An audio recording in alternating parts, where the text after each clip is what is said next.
பொது வெளியில எப்படி நடந்துக்கணும்னு அவனுக்கு தெரியல. இன்றைக்கு எத்தனை தற்கொலைகள் வெளியில தெரியுறாங்க. இத்தனை பேருக்கும் காரணம் என்ன? நான் வெளிப்படையா சொல்றேன், நான் விஜய் ரசிகன். எனக்கு அவரோட ஆட்டம் பிடிக்கும், எனக்கு பிடிக்கும்.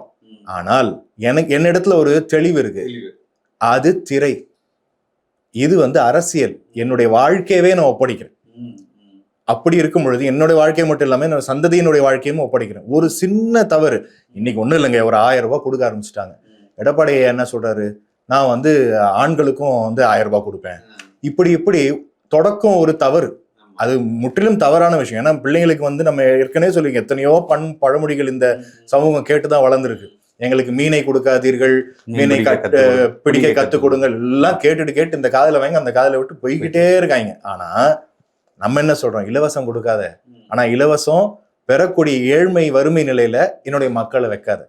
அவனே தன்னாலே படிச்சு தன்னுடைய ஆற்றலின் மூலமாக ஏதோ ஒரு வேலையை பார்த்து அதன் மூலமா நான் என்னுடைய சம்பளத்துல வாழும்போது இருக்கக்கூடிய அந்த பெருமையும் தன்னம்பிக்கையும் எனக்கு இருக்கக்கூடிய அந்த ஒரு திமிரும் எப்போ வரும்?